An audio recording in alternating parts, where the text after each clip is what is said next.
Welcome back. Another masterclass is right here. This time we're going to talk about the myth of carbo loading, or whether there is or isn't a myth. And at the same time, I'm going to figure out why I hate keto diet so much, because that's original to hate a keto diet. Anyway, convince me otherwise by the end of the video. Let's get right into it. We're going to talk a little bit about carbo loading. Now, this is something that was developed a really long time ago, bringing back memories of your favorite PE class, or maybe it was a high school PE teacher, somebody that you trusted, that you thought was cool, but then thought was completely dorky because they made you do jumping jacks and said that was the most intense exercise on the planet. However fond you hold your PE teacher, no doubt you've heard of carbo loading, and this is of course when you ingest enough carbohydrates to boost your glycogen stores in your body, so that the next time you have a big event or competition coming up, you have so much freaking glycogen swimming around, your blood sugar is buffered, your muscles churn out the energy, and you survive for longer. This is especially important when we're talking about kind of HIIT interval-ish and also endurance. It's made of these things: depletion, loading, and yes, that says super compensation. So at the depletion phase, it's going to be a fun day, right? You're on the leg press. You're blowing out basically all of your leg muscle glycogen. So you're doing your leg press, front squat, back squat, and to start all that, you're doing cleans. You're also going to go on a jog in the same day.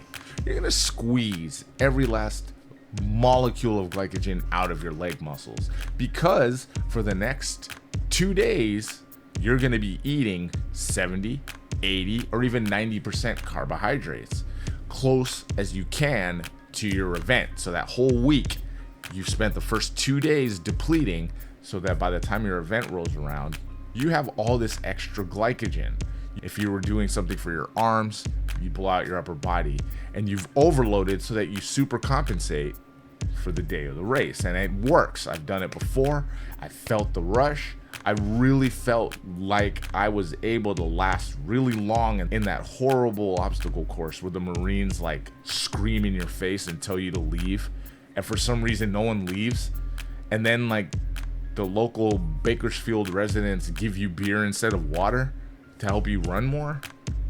This is a trend. I didn't sign up for it myself. I got signed up for it and I actually followed through with it, but it was strange. Point was, I knew I was gonna have to do it, and I carbo loaded, and it made a huge difference. I'm gonna tell you guys why later. Other men don't think that it's a good idea or have a better way of doing it, choosing instead to use fat oxidation or burn fats to help you get through a race. And so you have an eerie, uncomfortable, maybe way too familiar, you're just friends relationship with carbohydrates, and I need to know, do you restrict, do you cycle, or do you carb load? And tell me why in the comments, please, if you will. Look, it's like this. We break it down clear for you to understand that glycogen is in your liver. It's in your liver, but it's also in the rest of your skeletal muscle. What's in your liver is not for you, it is for use everywhere else in your body, and what's in your skeletal muscle isn't. It's like your Bitcoin. If you took your Bitcoin into the bank and said, hey, let me get some Benjamins for this, they laugh at you. And the pretty bank teller would look you in the face and say, security. It's useless there. But if you trade it in on various online platforms, you might make a return. And if you do, run as fast as you can. Tell nobody that you just made off with that money. It's like that. Whereas if you took your Benjamins into any establishment as full-blown currency and try to spend it, hell, you could even do that in Toronto, Tijuana, and other international locales, they'll take it. The liver glycogen is your USD. Everybody will take that. But your muscle glycogen is like your Bitcoin. I'm not touching that. Good thing that, like Bitcoin, it's used in certain areas. So if you need extra power, your body will say, I'll take the quickest route to catabolism for energy, glycogen, and if we're doing push-ups, all of those muscles associated with push-ups are going to break down that glycogen for glucose. And guess what? You're going to ball out on those push-ups. You're going to do your thing looking like Goggins. Your liver glycogen might even actually contribute to that. Your leg glycogen won't contribute.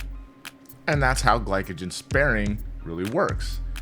Remember, the total amount of glycogen in your muscles, all your muscles combined, is more than your liver. However, your liver itself has a ton of it in a smaller amount of space. Very important, because when we spare glycogen, we're sparing it for a very important reason, because we don't use protein for energy. We don't use amino acids for energy. If we do, we're sick or extremely malnourished or recreationally starved. All bad ideas, some of which at times in our human history have been unavoidable. But let's not even go down that street. That's that street everybody told you not to go down when you were a kid. You went to visit it anyway, and you got up out of there really quickly. And yes, your brain does use ketones, and you can use them for energy, but it's like hand cranking your car to start it. You want to start it that way? That's fat metabolism for energy. Or do you want to just put the little key in the ignition and twist? That's glycogen metabolism. And this is why I hate keto diets. They're very unsustainable for most people unless you're really high performing and have a tolerance for doing diets, a tolerance for habit change and how it affects your daily life, and basically a tolerance for pain, because that keto flu, as I understand, can be very stressful. I've met a few bodybuilders who I didn't know, and the first time meeting them, they were going through yet another carb restriction, carb cut. And a mad, older, formerly famous bodybuilder who thinks you didn't pay them on time, also just staying away from fruit like it has arsenic in it, is the worst type of energy you want. Not that you think you're gonna get hurt because you don't have any energy. I can just probably topple you over. But just bad vibes. No one wants that. So it's like this. We end up too with the performance decline when I see people using these keto diets for long periods of time. I've seen people lose tons of body fat. I will admit that. But I still hate them. How original am I, right? Well, these two don't hate it. They made this book, the Low Carbohydrate Performance book. These guys, Volek and Finney. And in it, they cover these 5 points. We're talking why you need to change from carbo loading. Don't even carbo load, they say.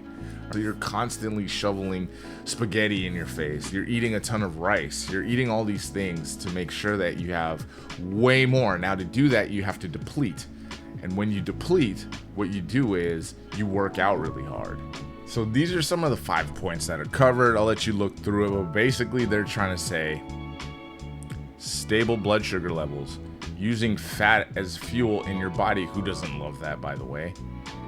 And they reduce your reliance on external energy. You got your own. And it helps you look better and maybe even feel better. Your brain loves ketones, doesn't it? And here's the other point I'm going to make. These guys are look at this. We have PhD. We have one of them's a dietitian. I'm glad to see that people who have PhDs in nutrition are writing nutrition books, because before it was just dudes who worked out really hard for 4 months, who were journalists maybe, who ate mushrooms and then went on Joe Rogan after experimenting for 5 months just so they could write a book. And then they don't really believe the crap that they write in their book because it doesn't work. And then people come to me and they're like, but I ate just mushrooms on Mondays for the last millennium. That's an alliteration. And then I go, yeah, that shit's stupid. It doesn't work. I'm sorry you wasted your time and money and your effort. Well, these guys are actually PhDs, but the thing is, I hate these because where were you that whole time, keto diets? Like, I know that there was Atkins back in the day, back before I was born, and he was over here pounding the pavement. He's like, hey, I'm gonna die of heart disease, by the way, in 40 years, but for now, don't eat carbohydrates. He was wrong. The way he was doing it was kind of he was wrong. But where were the keto diet people? Like, there were ketones. We knew about them back then.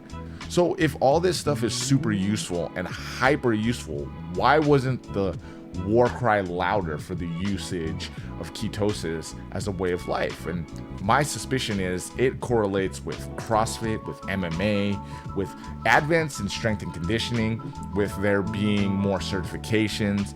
All of this bubbled up around the same time, and all of a sudden it became in vogue. And so that's why I'm like, yo, I can't stand these diets because you ain't really telling the truth. But then these two PhDs come out and they're like, hey, here's why carb loading isn't the best. So what they want you guys to think about is you can use fats instead of carbohydrates for energy. It's just that simple. Who doesn't want to do that? You have so much fat in your body. Why not get along there and do that?